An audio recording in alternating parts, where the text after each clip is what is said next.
first of all, let's start with renal failure, and in that also acute renal failure. Okay, we can categorize these in two classes, renal failures. First one is acute and second one is chronic, जिसका एक अलग नाम होता है बेटा, जिसको हम common नाम कहते हैं CKD, chronic kidney disease. Chronic kidney disease, जिसको हम क्रॉनिक रीनल फेलियर यहाँ पे क्लासिफाई करेंगे, और मेडिकल और दूसरे टर्म्स में मुंह से CKD भी कह सकते हैं। अब दोनों में फर्क क्या होता है? What are the differences between the two? What are the treatment options for the two? And what are the clinical manifestations of that both of them? अब हम इसे धीरे धीरे डिस्कस करेंगे बेटा।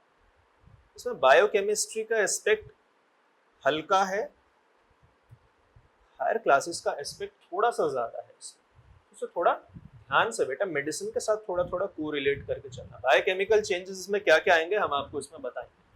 Hours or days deterioration of renal function with decrease in GFR or tubular injury compromising the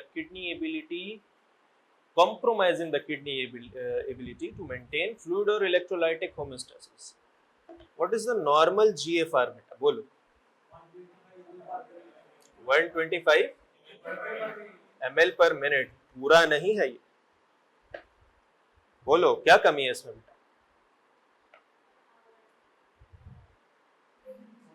No? Huh? No.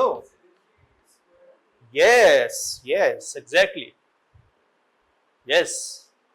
That factor of surface area is missing. अब बेटा मेरा सरफेस एरिया जो है ना 1.73 से तो ज्यादा ही है, मेरा GFR भी थोड़ा ज्यादा होगा, ठीक।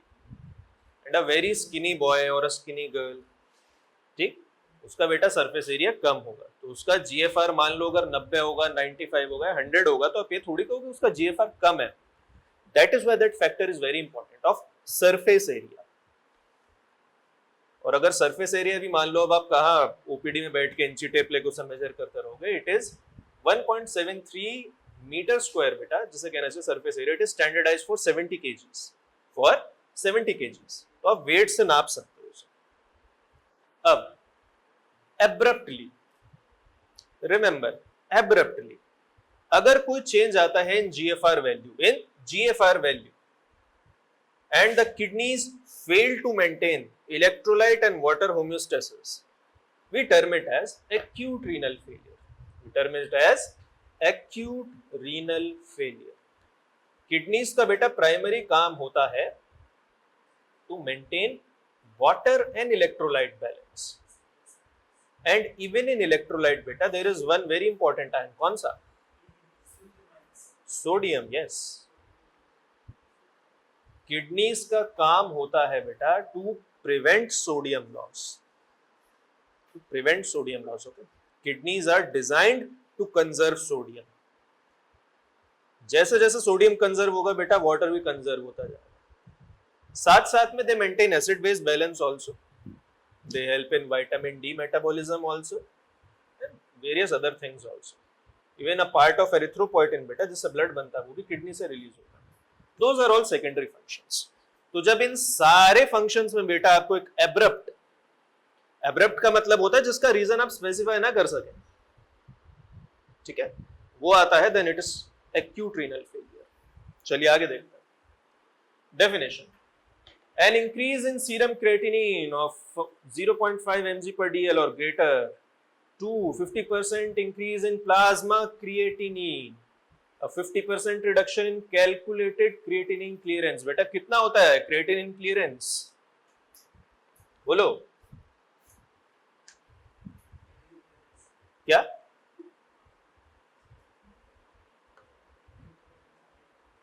Isn't it related to the GFR बेटा?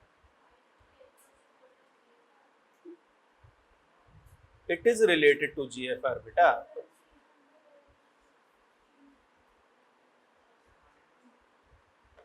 अच्छा ये बताओ क्रिएटिनिन की नॉर्मल वैल्यू कितनी होती है बेटा? कितना? I am asking normal range of creatinine in plasma बेटा। जब तक ये वैल्यूज आपको नहीं पता होंगी बेटा, आप कैसे क्लासिफाई करोगे that either it is acute और क्रॉनिक और either it is renal failure also बेटा? सबसे पहले वैल्यू से पता करो कि that kidneys are dysfunctioning, it is a case of renal failure. बोलो क्रिएटिनिन की नॉर्मल रेंज क्या होती है? What is the normal range of creatinine in plasma? 0.6 to 1 point 1 point, हाँ, both the values are acceptable, ठीक है। 1.2 is also acceptable and 1.4 is also acceptable, depending on आप कौन सी किताब पढ़ता है, दोनों ठीक है। up to 1.5 it is considered normal in both males and females, लेकिन बेटा 2 से ज्यादा जाता है ना तो उसे थोड़ा खतरनाक माना जाता है। In old literature it was written as 1.2, लेकिन अब उसे थोड़ा बढ़ा के 1.4 1.5 तक लिखा जाने लगा। क्यों पता है? हमारी लाइफस्टाइल ऐसी होती जा रही है बेटा, इतना पॉल्यूशन है एनवायरनमेंट में, इतना लेड है, that's all is damaging our kidney, इसलिए 1.4 तक भी अब उसे नॉर्मल मान लिया जाता है। ओके, चलिए आगे देखते हैं। A 50% reduction in calculated creatinine clearance, a decrease in renal function that warrants dialysis। अगर आपको सडन इमीडिएट डायलिसिस की जरूरत पड़ रही है, आपके ब्लड में क्रिएटिनिन बढ़ रहा है, एब्रप्टली बढ़ रहा है, एडिमा, जब बेटा किडनीज मिसफंक्शन या मेल फंक्शन करती हैं, then there is oedema, specially in the lower limbs, टांगों में सबसे पहले सूजन आती है।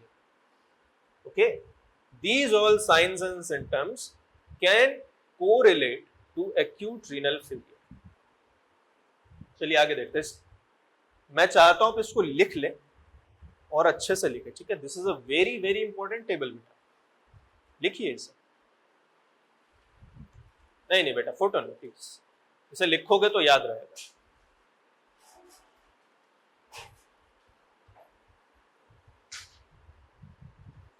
याद करने का सबसे आसान तरीका होता है you write it down once.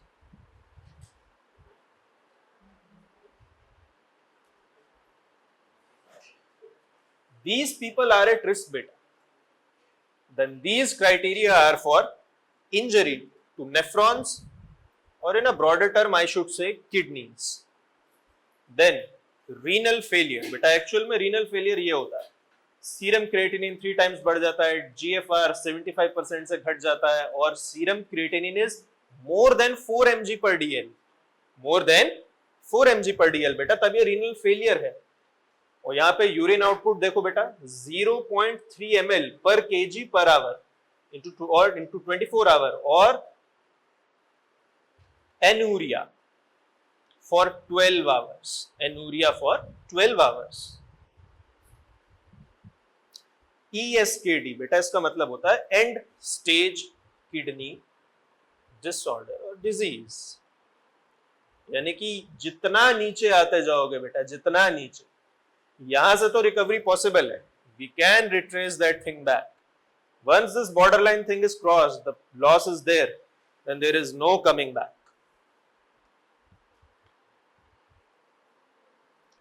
Please make this figure very very clearly, क्योंकि कई बार ऐसा होता है GFR कैलकुलेट करने के लिए आपको क्रिएटिनिन क्लियरेंस ये सब देखना पड़ता है, एडवांस होता तो बेटा यूरिया इन्यूलिन भी करा लेते हैं लोग। But if you can monitor the urine output criteria, बेटा these things come very handy. अगर आपको कोई पेशेंट आके बता रहा है कि जी it has been 15-16 hours, patient has not urinated, it should immediately raise a red flag in your mind that there is something wrong with the renal system and probably it is an acute renal failure. The kidneys have stopped functioning abruptly. जैसे diabetes का criteria बेटा ADA publish करता है, कौन publish करता है? Full form, is it diabetic? Yes, it is diabetes, American Diabetes Association. And this is one of the most favorite questions asked in the Viva. ADA पूछेंगे आपसे, फिर पूछेंगे डायबिटिक है कि डायबिटीज है। इसी तरह बेटा इनका renal failure and kidney disorders का फंक्शन भी एक इंटरनेशनल बॉडी पब्लिश करती है, किसी को नाम पता है? हाँ, increase serum creatinine 1.5 times.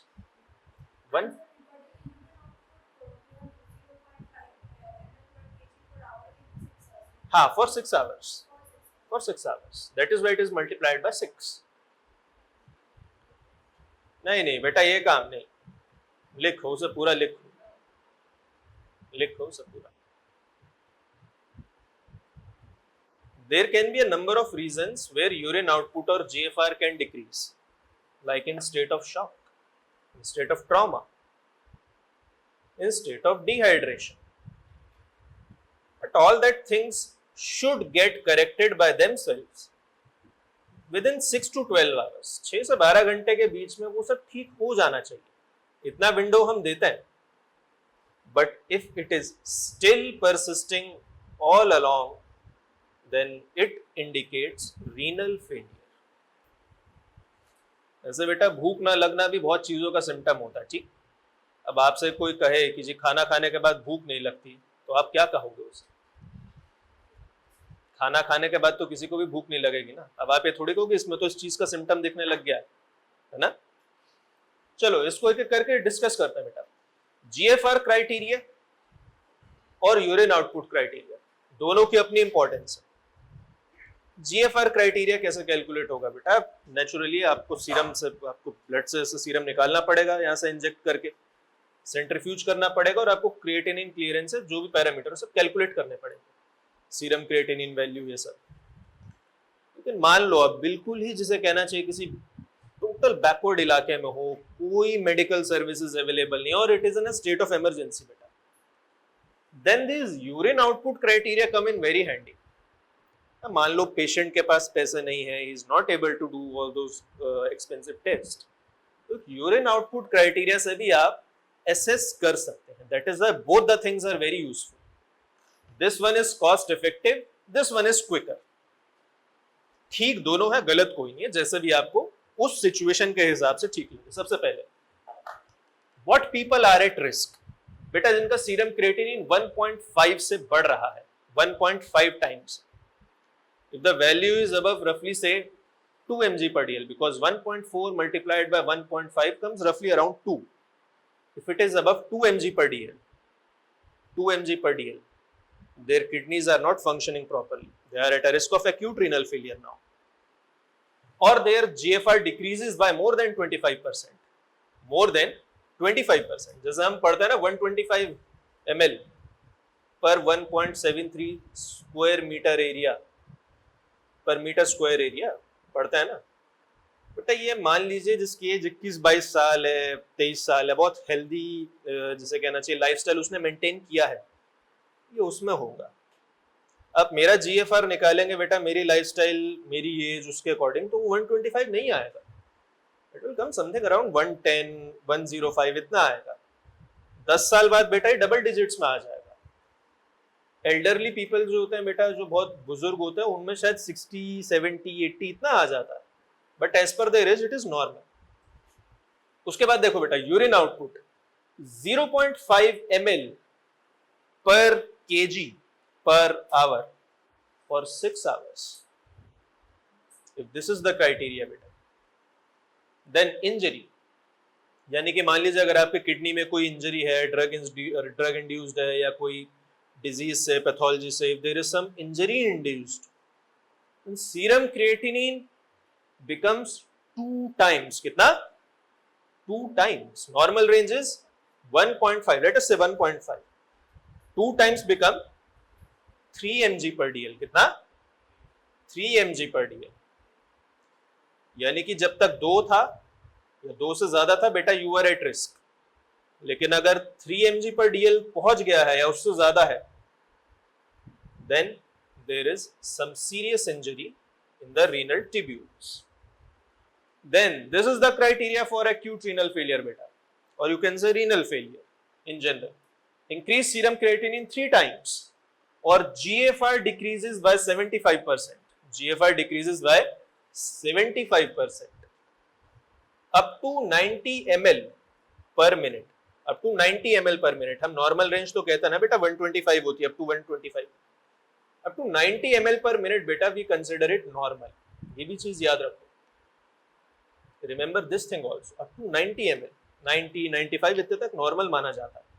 If the value starts dropping below this threshold, it should raise serious concerns that the kidney is abruptly stopped working. Urine output देखो बेटा, ये वाला क्राइटेरिया होता है ओलिगोयूरिया. दिस वैल्यू रफली comes around 400 to 500 ml. 400 to 500 ml for a 70 kg man. For a 70 kg man, oligouria. And anuria बेटा आपको पता ही है, no urine output for 12 hours. For 12 hours. फिर से वो मत कह देना कि sir once we pass out our urine, मुझे तो 1 घंटे तक यूरिन ही नहीं आया, ये कहीं am I suffering from chronic renal failure? ऐसा मत करना. For 12 hours. For 12 hours. Then after that beta, if this threshold is crossed or if it persists, it converts into chronic renal failure. ये दोनों चीजें बेटा के chronic renal failure है. Up to this, the risk was converting into acute renal failure. Acute renal failure. Once that boundary is crossed बेटा, उसके बाद तो chronic renal failure हो गया. तो chronic renal failure के क्या criteria हो सकता है बेटा? Kidney function persistent ARF equals complete loss. यानी कि आपके acute renal failure जब persist करता है बेटा, it converts into chronic renal failure और chronic kidney disease due to जिसे कहना चाहिए large number of loss of nephrons. Large number of loss of nephrons resulting in kidney function slowdown and eventual shutdown. इसमें GFR की value कितनी आ जाएगी आप जानते हैं? जैसे बिलो 90 हम कहते हैं, below 90 minute, that it has started to be categorized of acute renal failure. लेकिन हम कब कहेंगे कि that now it has converted into chronic renal failure? बोलो. When the value drops below 15 ml per minute. लिख लो इसे. When the value drops below 15 ml per minute, then it is chronic renal failure or chronic kidney disease, and ultimately end stage kidney disorder, and the person dies from renal failure. यहां से यहां तक बेटा जो चीज है वो आपका risk factor acute renal failure में कन्वर्ट हो रहा है, लेकिन यहां इस थ्रेशोल्ड को पार करते बेटा this has become chronic kidney disease, and this is where this has become end stage kidney disease or end stage kidney disorder. अगर आपको इस लेक्चर की एसेंस पता करनी है ना, the crux of this lecture, it is this chart only. Viva में आप इसको याद करके चले जाइए, आपसे और कोई बाहर से सवाल नहीं होगा बेटा एज ऑफ नाउ. ठीक है, हाँ मेडिसिन में जब फाइनल ईयर में जाओगे बेटा वहां तो अच्छे से रगड़ा लगेगा, but as per the department of biochemistry इससे बाहर एक सवाल नहीं आया, बिलीव मी. तो यूरिन आउटपुट वगैरह पूछ लेते हैं, क्रिएटिनिन वैल्यू उनकी बड़ी फेवरेट होती है, and BUN value, blood urine nitrogen. चलिए आगे देखते हैं. An increase in BUN and creatinine more than 50% over baseline in 24 hours. एक और क्राइटेरिया लो बेटा, अगर मान लो 24 आवर्स में लेट अस से पेशेंट हॉस्पिटलाइज्ड ही है और उसकी कंटिन्यूअस मॉनिटरिंग चल रही है, and there is a sudden increase in BUN, blood urea nitrogen, and creatinine by 50% over baseline in 24 hours. This can be termed as acute renal failure. Another definition. क्या होगा बेटा इससे? Acute azotemia, intrinsic renal failure. Acute azotemia will trigger intrinsic renal failure, जिसके दो categories होते हैं बेटा, pre renal और पोस्ट रीनल, और एक होता है बेटा आपका renal failure.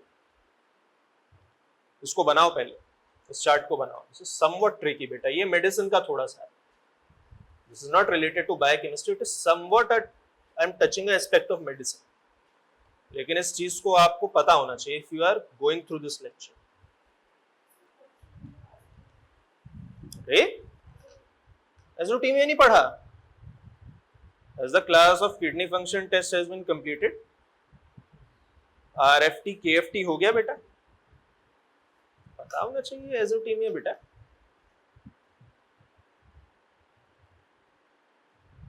An increase in BUN, NPN triggers azotemia बेटा.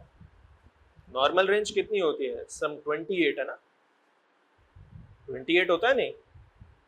28 क्या होता है? बोलो, परसेंट होता है, mg होता है, क्या होता है? In simple words, if the nitrogen content in blood increases beta, it is called azotemia. It is called azotemia. And azotemia is a broad term beta. इसमें हम खाली यूरिया नहीं लेते, इसमें other things we also take, like uric acid, creatinine, everything is included in that.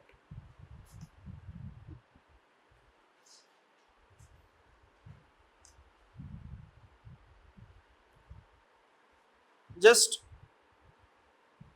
come back to the initial part of the lecture, जहां हमने criteria देखा था बेटा रीनल फेलियर का, जिसमें कुछ क्राइटेरिया थे elevated serum creatinine and decrease in GFR. कौन कौन से क्राइटेरिया थे? Elevated serum creatinine and decrease in GFR. ये मेन कॉजेस थे, ठीक. लेकिन इनके लिए बेटा खाली किडनी ही रिस्पॉन्सिबल नहीं होती. Only and only kidneys are not at all responsible for that. There are certain pre-renal and post-renal causes also, which can elevate serum creatinine or can decrease your GFR, जिससे आपको लगेगा that the person might be suffering from acute renal failure. लेकिन ऐसा नहीं होता बेटा, kidney ठीक तरह से काम कर रही होती है. जैसे if the cardiac output suddenly falls, what will happen beta? The blood supply to your kidney decreases. और जब बेटा ब्लड सप्लाई गिर जाएगी तो आपका जीएफआर भी ड्रास्टिकली गिरेगा. This is a pre renal cause. Even in case of dehydration में जीएफआर इतना नहीं गिरता, लेकिन फिर भी कुछ ड्रॉप आ जाता है बेटा. Similarly there are post renal causes बेटा. हाँ, डिहाइड्रेशन में ना जीएफआर पे इफेक्ट नहीं पड़ेगा, but serum creatinine, serum urea, azotaemia बेटा, ये कंडीशंस एलिवेट हो जाएंगी तो आपको लगेगा कि that kidneys have malfunctioning और there is acute renal failure. तो ये बेटा आ जाता है पोस्ट रीनल में. किसमें आ जाता है? पोस्ट रीनल में. Then there is third category which is actually renal failure, जो किडनीज की वजह से ट्रिगर हो रहा है. किसकी वजह से? किडनीज की वजह से. where kidneys are actually malfunctioning. that can be due to loss of nephrons, or you can say injury to the kidney, or other long standing pathologies जो हम आगे डिस्कस करेंगे. ठीक है, तो प्री रीनल, रीनल और पोस्ट रीनल में फर्क समझ आया? आगे बढ़ते. ये आगे चल के ना बेटा ये मेडिसिन में बड़ा पढ़ाया जाता है, क्योंकि ये बायोकेमिस्ट्री है बेटा, और आप सब फर्स्ट ईयर के स्टूडेंट्स हैं जिन्होंने कुछ टाइम पहले अभी स्कूल पास किया, तो मैं इतना हैमर नहीं करूंगा आप लोगों को. ठीक है, लेकिन फिर भी ये चीज पता होना चाहिए that renal failure, specially acute renal failure के भी बेटा 3 कैटेगरीज हो सकते हैं. There can be 3 broad causes: pre renal, renal and post renal. चलिए आगे देखते हैं. ओलिगोयूरिया बेटा, urine output less than 400 ml पर 24 आवर बेटा, पर 24 आवर. बहुत लोग ये होते हैं 400 ml पर डीएल, उनको पर डीएल में लिखने की इतनी आदत होगी. पर 24 our. associated with ATN, rarely progresses to anuria unless it is associated with sepsis. उसके बाद anuria. urine output less than 50 ml per 24 hours. less than 50 ml per 24 hours. ये क्राइटेरिया लिखो बेटा, फोटो ही खींचने तो मेरे से पीपीटी ले लो, पूरा नहीं लिखना है. just write down anuria and write down this thing. Preparing your notes is also an art. Abrupt development suggests other conditions also, like renal vascular occlusion. Renal vascular occlusion, like obstruction in afferent or efferent arteriole.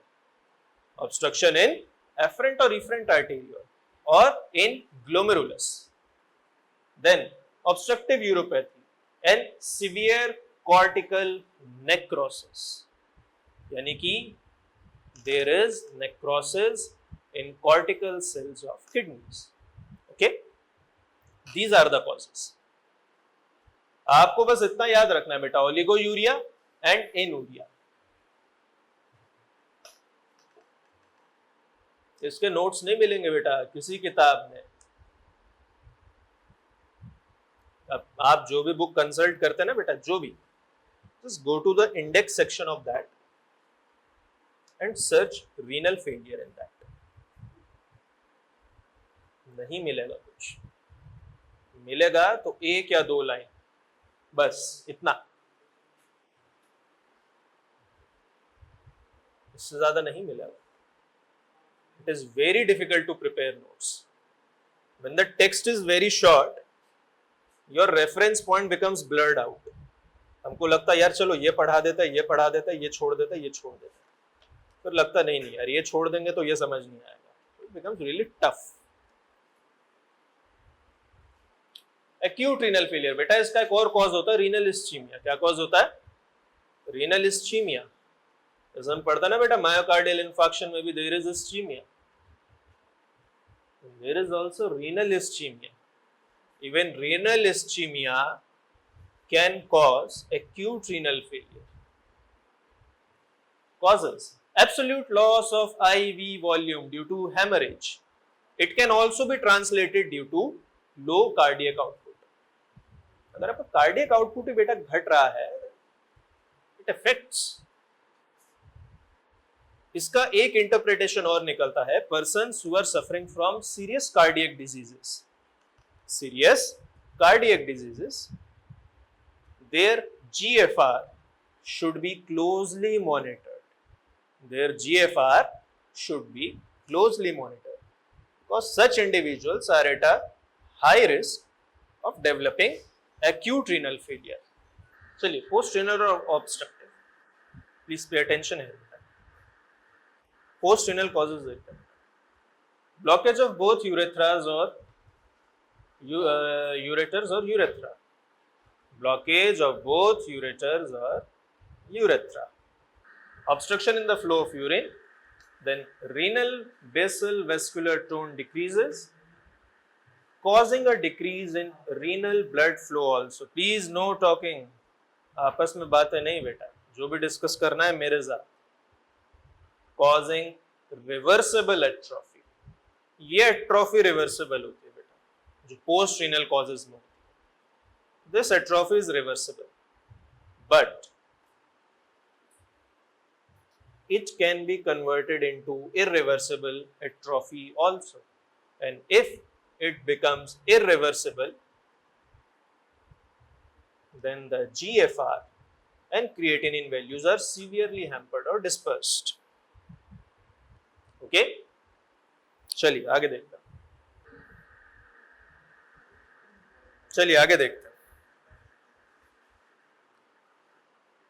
Acute intrinsic renal failure बेटा. When the renal failure is acute and intrinsic, यानी कि kidney में renal failure, the causes lies within the kidneys. आगे देखते हैं इसे. इसका biochemical aspect limited है, medicinal aspect is more. That is why it might be looking somewhat hampering. लेकिन अभी से prepare करो बेटा ऐसा. चलो. Can be categorized according to primary site of injury within the renal parenchyma. Renal parenchyma समझ तो बेटा, tissue of the kidney. Okay. Glomerular diseases, drugs and infection, interstitial nephritis. It can be drug induced also. It can be due to allergies also, and vascular injury. Vascular injury.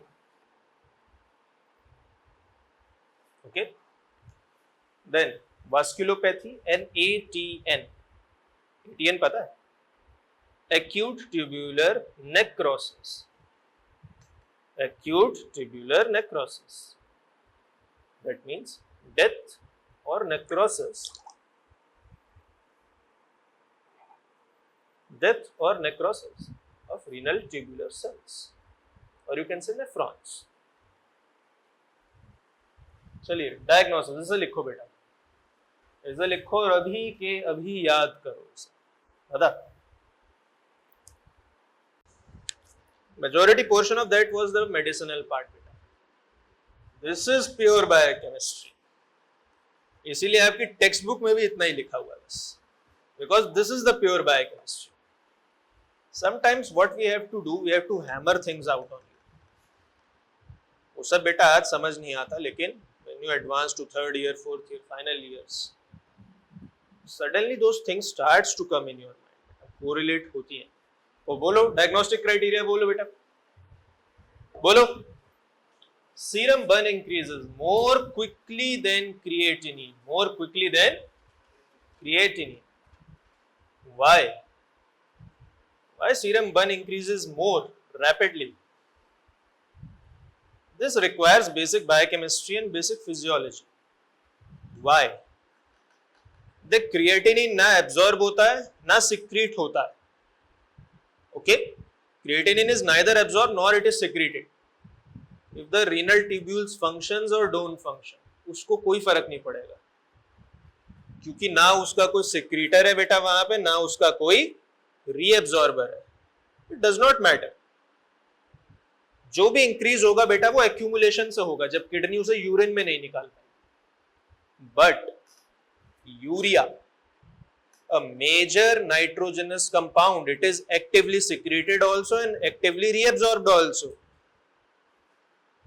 जब जैसे ही nephron में फर्क पड़ेगा तो जितना वो reabsorption और secretion का प्रोसेस था, that get hampered, and now large and large amount of urea is pulled back in the blood. That's why its level rises immediately, elevating BUN. Urea बेटा, it is not a bad product. आपकी kidney की maximum osmolarity, जो बिल्कुल deepest जहां loop of फेनले जाता है, वो कितनी होती है बेटा? 1200 होती है ना, मिली ऑस्मोल पर litre. It is maintained by urea only. उसमें यूरिया का बहुत बड़ा कंट्रीब्यूशन होता है. इसलिए अगर आपके ब्लड में यूरिया का लेवल गिरता है, जो कि नॉर्मली नहीं होता, until and unless you are starving a lot, prolonged starvation, तब बेटा उसकी वैल्यू पे फर्क आता है. Then a ratio of 1:2 creatinine more than 15 signifies renal hypoperfusion, यानी कि ब्लड कम है, ब्लड इज, जिसे कहना चाहिए transport directed less. There can be a number of reasons for that, from pre-renal, renal to post-renal, majorly pre-renal बेटा, जिसमें a decrease in cardiac output, obstruction in arterioles, afferent arteriole. Then BUN is influenced by patient's metabolic state also. BUN को इतना कोई specific criteria इसलिए creatinine के ऊपर नहीं रखते, क्योंकि इमीडिएटली मेटाबॉलिक स्टेट से बहुत इफेक्ट होता है. जैसे if you take a very high protein diet, ठीक, वेरी हाई प्रोटीन डाइट, रात को बेटा 8-10 अंडे खा लो, have a very rich meal in chicken or meat or whatever, बेटा नेक्स्ट डे जिसे कहना चाहिए BUN is elevated, लेवल उसका हाई आएगा. जैसे ये लिखा है excessive protein intake. Other reason is steroids. पहला रीजन जो है वो बेटा डाइटरी है, ठीक. First reason is dietary. क्या देख रहा है मेरे भाई, क्या देख रहा है? अरे इधर देख लो बेटा, ये काम आएगा. I'll tell you very one harsh fact. भगवान ना करे बेटा तुम यहीं रह गए, वो निकल गया, वो फोन छोड़ तुझे भी देखने नहीं आएगा. बिलीव मी, ऐसा होता है.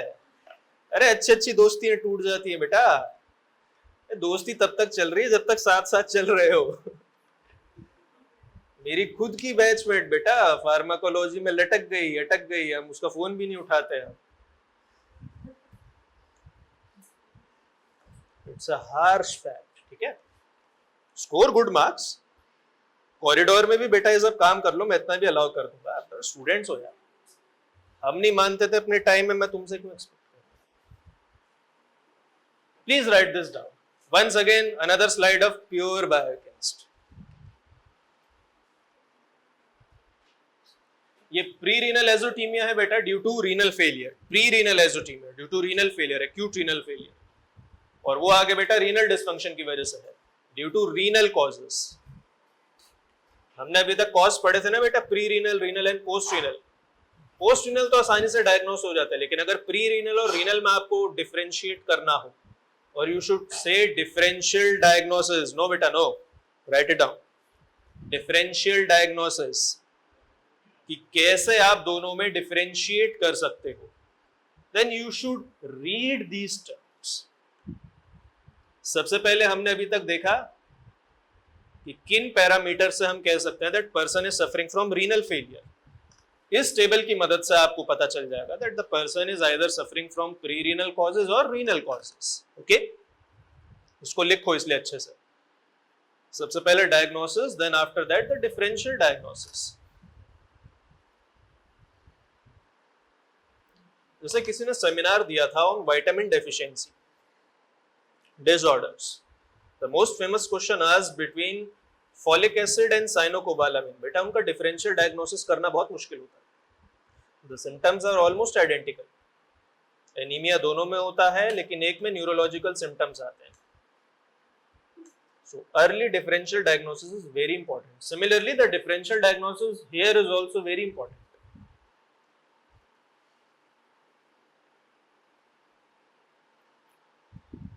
What is this FeNA? Na तो समझ आ रहा है बेटा, नेट्रियम, सोडियम, हाँ Na तो sodium, the Latin name is natrium. जैसे पोटेशियम को K क्यों लिखते हैं बेटा, केलियम।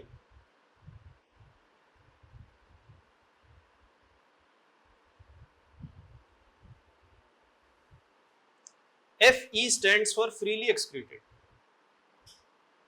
freely excreted, अच्छा टर्म है, साथ में कोई हो उसको सुनाना अच्छे से, फ्रीली एक्सक्रीटेड सोडियम, इंप्रेशन बढ़ेगा भाई। देखो, प्री रीनल एजोथीमिया में it is less than 1%, it is less than 1%, यानी कि बहुत कम सोडियम एक्सक्रीट हो रहा है यूरिन में, बहुत कम। क्यों बहुत कम है वैल्यू? क्योंकि बेटा किडनीज प्रॉपरली फंक्शन कर रही है। बट इन रीनल डिसफंक्शन बेटा its value rises up to 2%। कितना? 2%. Why? Because there is a dysfunction in renal tubules now. The reabsorption of sodium is not good enough now. It is getting hampered.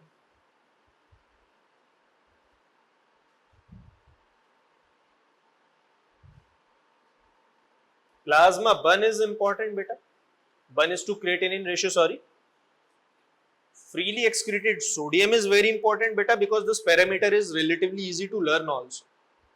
1%, 2%, और बहुत logically याद भी हो जाएगा बेटा। Kidney ठीक काम कर रही है तो 1% होगा, किडनी में दिक्कत है तो बेटा सोडियम एक्सक्रीशन बढ़ जाएगा। Even if you remember these two parameters beta, it is more than enough. The level of first year, okay? ये फॉर्मूला लिख लो बेटा, फ्रीली एक्सक्रीटेड सोडियम कैसे कैलकुलेट करता है। वैसे मेडिसिन में आपको पढ़ा देंगे, फिर भी किसी का मन है तो वो लिख सकता है। If you want, it is not obligatory. Once you understand what's acute renal failure, chronic renal failure is very easy, and the symptoms in which it progresses further, like diabetic nephropathy and nephrotic syndrome, are very interesting, very easy to understand also. Okay.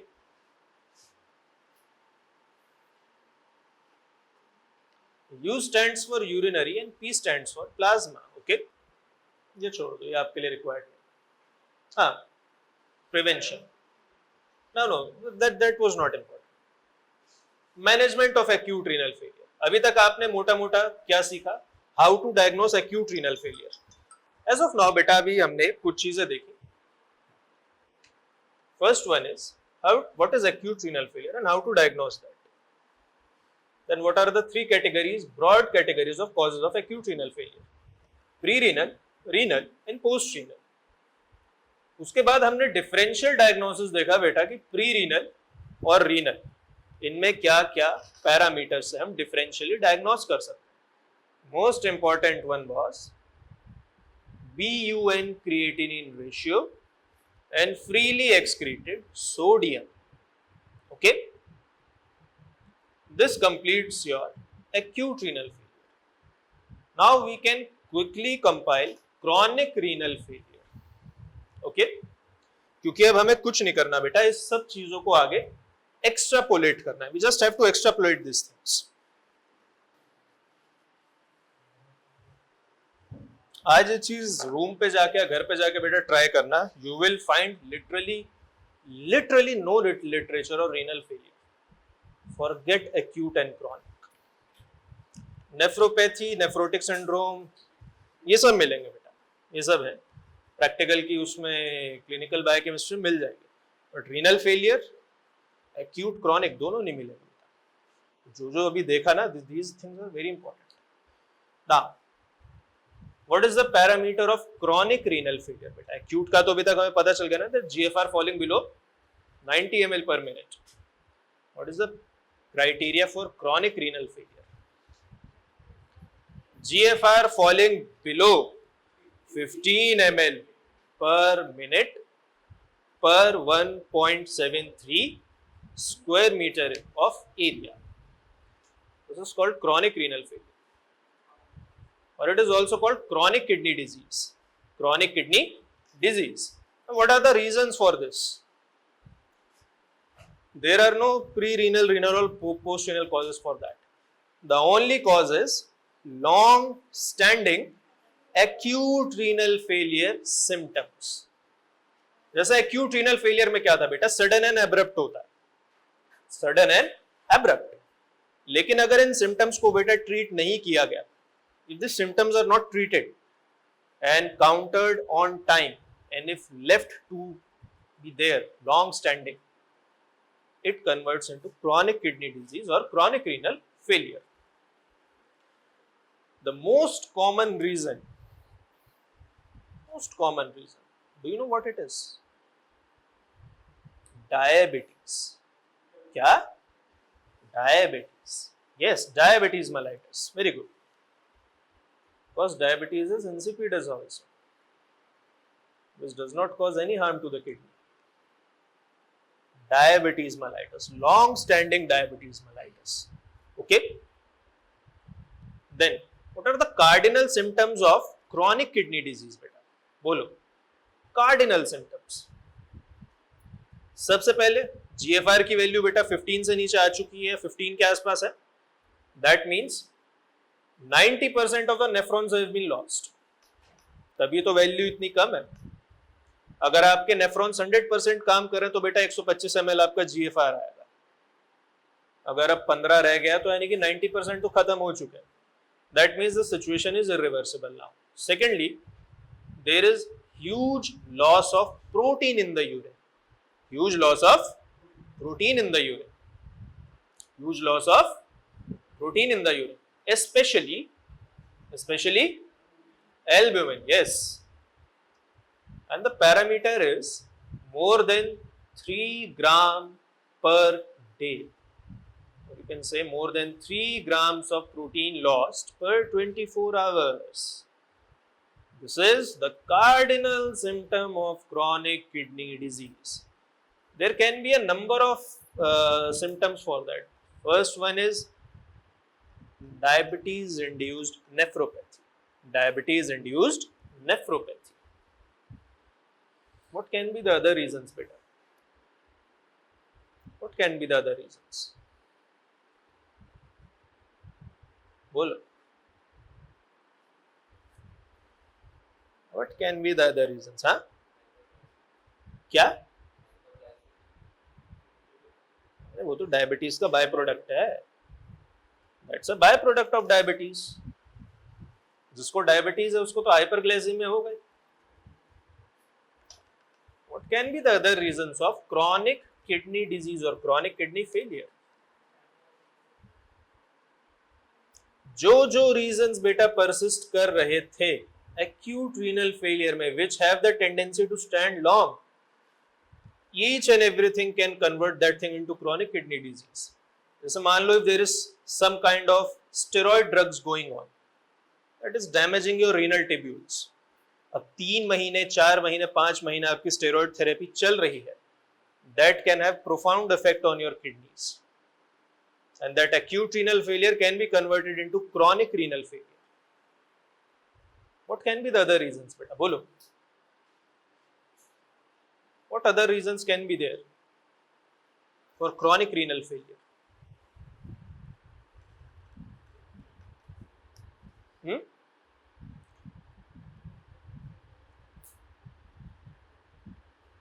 Yes, yes. Nephrotic syndrome, yes. Yes, nephrotic syndrome. Yes, nephrotic syndrome. पर ऐसे मत बोलो बेटा कि तुक्का लगा रहे हो. Nephrotic syndrome is the correct answer. Actually, what persists as acute renal failure slowly and steadily transforms into nephrotic syndrome. That's why we say nephrotic syndrome is also a kind of जिसे कहना चाहिए chronic kidney disease. इसके दो main parameter होते हैं जो acute renal failure से इसको अलग बनाते हैं. आपको वही याद रखना है. The GFR falls below 15 ml per minute per 1.73 square metre of area. अरे फोन से पढ़ रहा है? क्या देख रहा है? क्या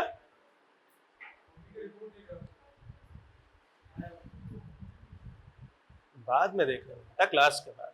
किस चीज का रिपोर्ट? क्या? सीकेडी. ठीक है. डायबिटीज बेटा पता खतरनाक क्यों होती? डायबिटीज 3 में से एक चीज अपने साथ लेके जाती ही जाती है. योर हार्ट, योर आईज और योर किडनीज. और जिनको बहुत यंग एज में होता है बेटा उनको तो तीनों लेके जाती है. That is why the patient who has been suffering from very long standing diabetes experience multiple organ failure in later stages of life.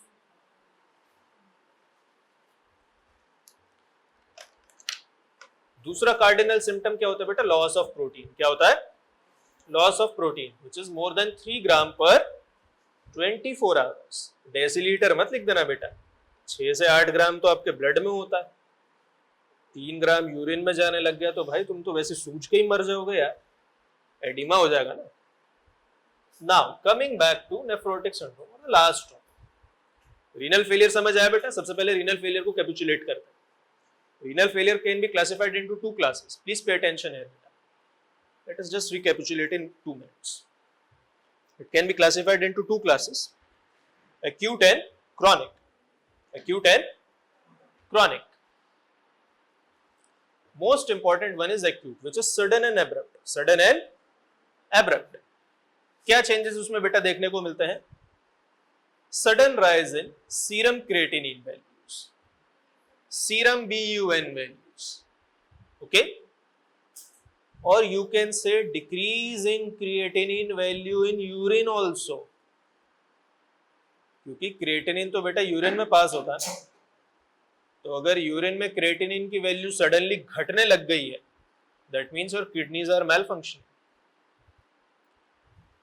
उसके बाद there are 3 causes of that: renal, pre renal, post renal. Pre renal causes में आपको पता है like decrease in cardiac output, dehydration, shock, trauma, haemorrhage.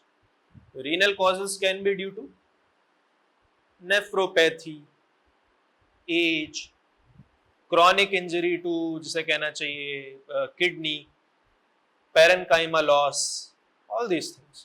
And post renal, obstruction in ureters, either of them or both of them, obstruction in urethra. इसीलिए आपको ये diagnose करना पड़ेगा बेटा कि what is the actual reason of elevation in serum creatinine and BUN. कई बार हो सकता है ब्लॉकेज यूरेथ्रा में, यूरेटर में, प्रोस्टेट ग्लैंड में इन मेल्स. और आप लोग क्या कहते हैं जी नहीं इनकी तो किडनी काम नहीं कर रही. ये भी गलत हो जाएगा. Okay.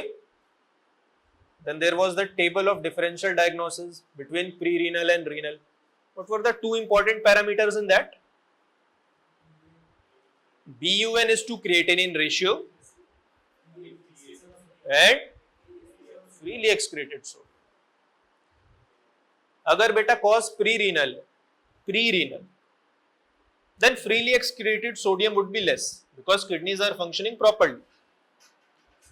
But if the cause is renal, 2%, but if the cause is renal, I am saying, there will be more freely excreted sodium in the urine. Why? Because the kidneys have now started to malfunction. So this was your brief summary of acute renal failure, chronic renal failure.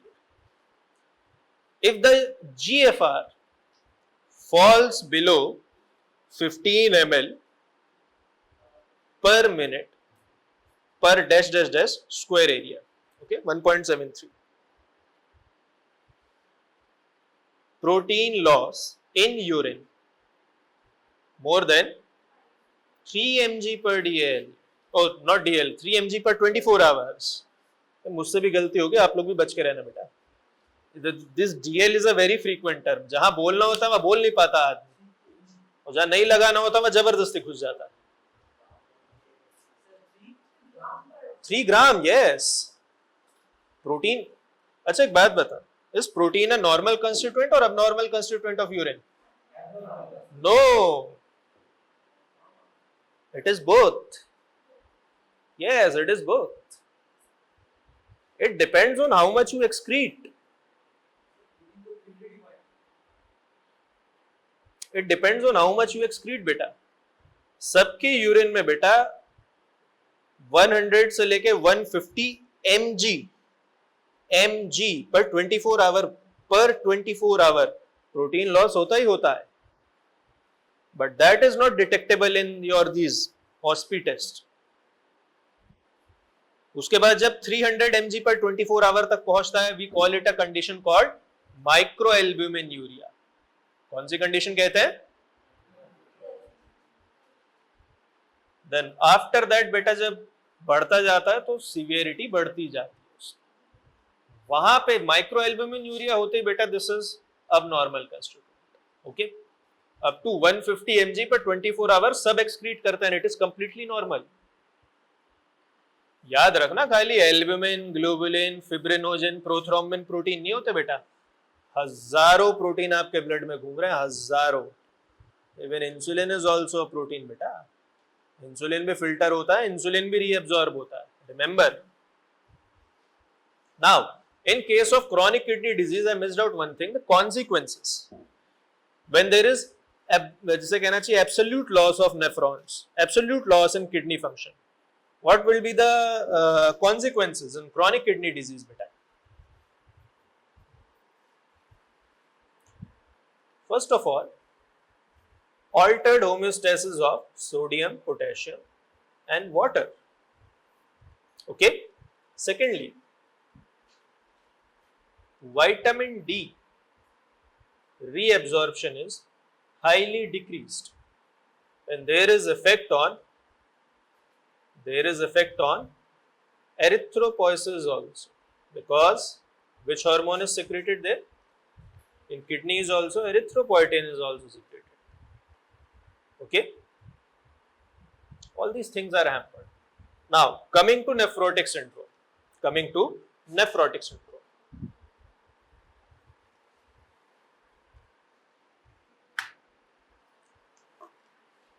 What is nephrotic syndrome बेटा, बोलो.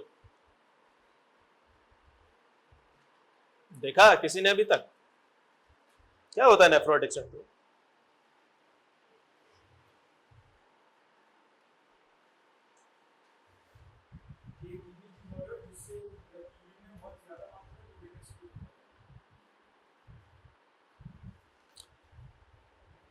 And what can be the reasons for that? Remember बेटा, nephrotic syndrome is in itself a chronic kidney disease. ठीक है, nephrotic syndrome अपने आप में एक chronic kidney disease है, और you can say it is a stage of chronic renal failure. Okay, that is why now we are continuing to nephrotic syndrome. बोलो क्या?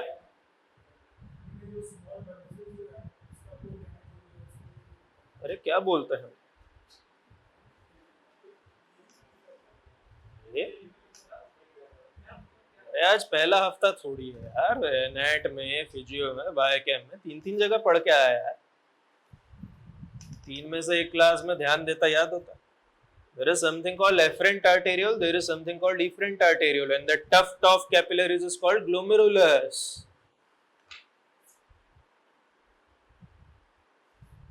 अरे ये देख, तो मुझे पूरी एनाटॉमी में बस यही एक डायग्राम आता था बस.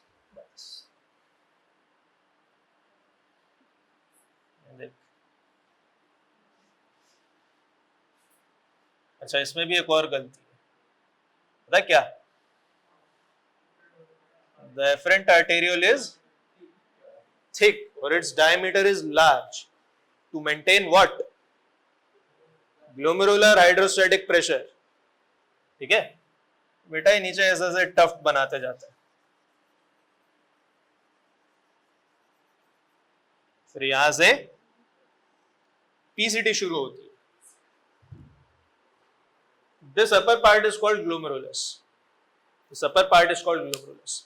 Now, nephrotic syndrome is associated chronic kidney disease, in which, as the gentleman there said, a very high loss of protein in urine.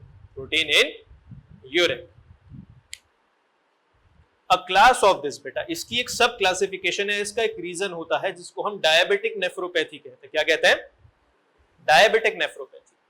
बहुत लोग बेटा कंफ्यूज कर जाते हैं डायबिटिक नेफ्रोपैथी में और नेफ्रोटिक सिंड्रोम में. जागो बेटा, जागो, की क्लास खत्म हो, जागो. पानी पीना है? पानी पी लो बेटा थोड़ा. प्लीज रिमेंबर, डायबिटिक नेफ्रोपैथी और नेफ्रोटिक सिंड्रोम बेटा दोनों अलग अलग चीज नहीं होती. नेफ्रोटिक सिंड्रोम होने की एक बहुत बड़ी वजह होती है जिसको हम कहते हैं डायबिटिक नेफ्रोपैथी. Diabetic nephropathy. लेकिन नेफ्रोटिक सिंड्रोम होने की और भी वजह होती है. There are other reasons also for nephrotic syndrome, like any toxic drug injury. Toxic drug injury, okay, high blood pressure, sustained very high blood pressure, which can cause damage to this glomerulus, which can cause damage to the glomerulus. Then glomerulonephritis. Glomerulonephritis. These all can be the cause of nephrotic syndrome. Nephrotic syndrome. And one more cause is diabetic nephropathy. क्या? Diabetic nephropathy. Diabetic nephropathy भी बेटा एक cause होता है nephrotic syndrome का. दोनों को ये मत कहते ना वाइवा में, सर दोनों सेम होते हैं. Nephrotic syndrome is a cause of diabetic nephropathy, not the only cause. There are other causes also of nephrotic syndrome, like glomerulonephritis, sustained hypertension, toxic drug injury, or even any kind of malignancies. All that can cause जिसे कहना चाहिए nephrotic syndrome. Now, tell me which protein comes first in urine in case of nephrotic syndrome or diabetic nephropathy. चलो, why? हाँ बोलो. हाँ, it is related to charge. What?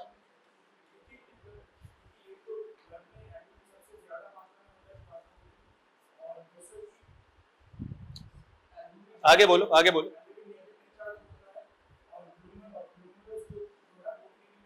Not glomerulus, no. क्या?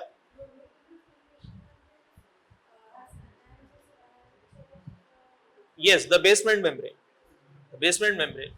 जहां से एक्चुअल में फिल्ट्रेशन होता है, which is your filtration membrane, that is negatively charged. ठीक? अब एल्ब्यूमिन भी नेगेटिवली चार्ज्ड है. नेगेटिव नेगेटिव तो बेटा रिपेल करता है ना, तो आ क्यों रहा है? What is that missing link?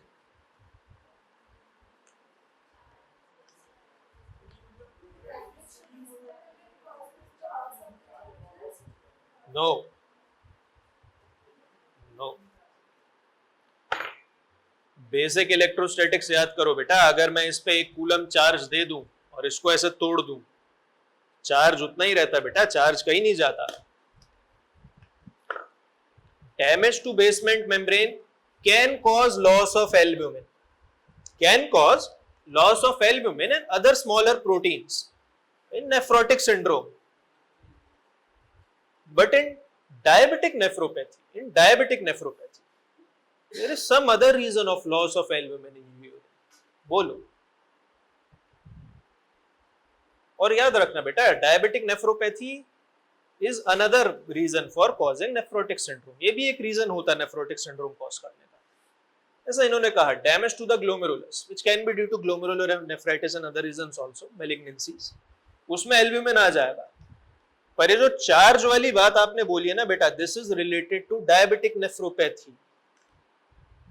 बोलो why, what happens to the charge and why in diabetes only? अरे एल्ब्यूमिन उसने का नेगेटिवली चार्ज है, आपने का basement membrane negatively, there should be repulsion which is there. Then what happens actually?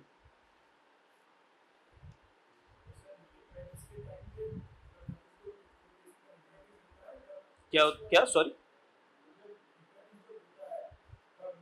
क्या? हाँ nephritis, हाँ बोलो. हाँ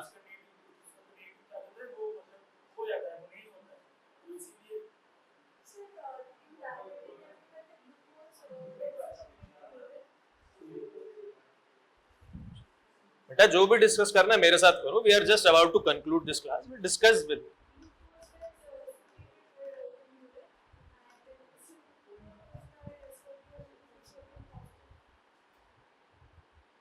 नो, नहीं मिलेगा बेटा, फोन में भी नहीं मिलेगा. ये सब चीजें पता है कैसे सीखता है आदमी? मेडिसिन के एचओडी के बाहर खड़ा होता है ना दरवाजे पे, रुको साहब अभी अंदर काम कर रहे हैं, बाद में बताएंगे.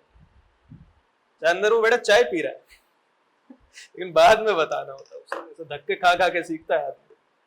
आई tell you how. Like the girl there said, damage to glomerulus. Perfectly right answer. Perfectly right answer. Large amount of proteins, especially albumin, will be excreted in that. Okay, but that charge theory is related to diabetic nephropathy. Related to diabetic nephropathy. And remember, diabetic nephropathy is one more reason of causing nephrotic syndrome. Okay. Diabetic nephropathy की वजह से भी nephrotic syndrome होता है. अब देखते हैं diabetic nephropathy में एक्चुअली में होता क्या है. Nothing actually happens in immediate diabetes. Each and every symptom, जो भी बेटा कॉम्प्लिकेशन डायबिटीज की वजह से होती है, एक टर्म याद रखना, प्रोलॉन्ग डायबिटीज. मान लो अगर किसी को 6 महीने पहले डायग्नोस हुई है बेटा, तो उसकी आंखों में कोई दिक्कत नहीं आएगी, किडनी में कोई मेजर इशू नहीं आएगा. But if a person is suffering from diabetes, say for past 10 years, 12 years, 15 years, then the symptoms starts to elevate and elevate a lot. इसीलिए बेटा डायबिटिक नेफ्रोपैथी भी जो होती है, this is seen in patients with prolonged diabetes. Prolonged diabetes. अब prolonged diabetes में क्या होता है बेटा? Prolonged diabetes में for a very long time, your blood glucose is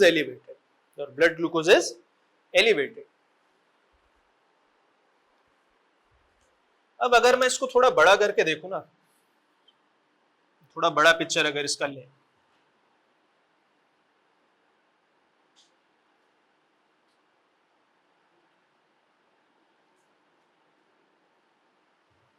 what are these things बेटा?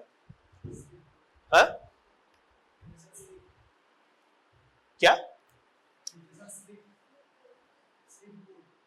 और ये क्या है? हाँ किसी ने ठीक बोला. Yes, very good. Yes, podocytes. Yes, excellent. You can safely say that these are albumin molecules. कौन सा? These are, and this is your basement membrane. This is your basement membrane. Please pay attention very carefully बेटा. ये दोनों negatively charge होते हैं. Basement membrane आपकी negatively charged है, and so does this albumin. Albumin, so they repel each other. जबकि slit पोर का और एल्ब्यूमिन के मॉलिक्यूल का साइज ऑलमोस्ट आइडेंटिकल होता है। इन नॉर्मल कंडीशन तो बेटा से पास ऑन हो जाना चाहिए था, लेकिन नहीं होता। क्यों? Because there is very high repulsion between these two negative charges. In prolonged diabetes, what actually happens? This negative charge is lost beta. किसका? बेसमेंट मेम्ब्रेन का। किसका? बेसमेंट मेम्ब्रेन का। This negative charge is lost, and the $1,000,000 question arises: why in diabetes? And why only basement membrane? Albumin का क्यों नहीं? जो process बेटा diabetes में इस बेसमेंट मेम्ब्रेन पे चल रहा है वो एल्ब्यूमिन पे क्यों नहीं चल रहा? Because in prolonged diabetes there is something called glycosylation of proteins. What happens? Glycosylation of proteins. इस बेसमेंट मेम्ब्रेन पे जितने प्रोटीन्स है जो नेगेटिवली चार्ज्ड है बेटा, उन सबका ग्लाइकोसाइलेशन हो चुका है, and with time they have lost their negative charge. अब दूसरा सवाल आना चाहिए बेटा दैट कि सर एल्ब्यूमिन का नेगेटिव चार्ज क्यों नहीं खत्म हुआ? उसकी एल्ब्यूमिन भी तो एक प्रोटीन है ना। Why albumin doesn't get glycosylated? बेटा एल्ब्यूमिन तो बनती रहती है, कंज्यूम होती रहती है, फिर बनती रहती है, कंज्यूम होती रहती है। ये बेसमेंट मेम्ब्रेन तो जिंदगी भर चलेगी ना।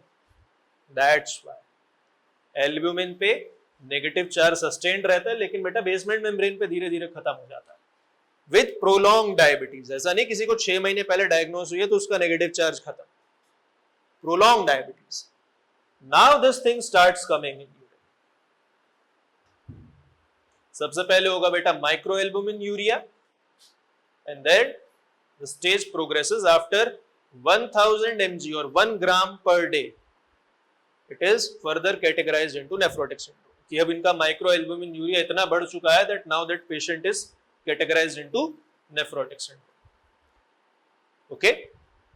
चार्ज वाला केस होता है बेटा डायबिटिक नेफ्रोपैथी में। किसमें? डायबिटिक नेफ्रोपैथी में। Damage to glomerulus and other things, it is in other causes of nephrotic syndrome. ज्यादा हैमरिंग हो गई, ठीक है। So this ends with your today's class.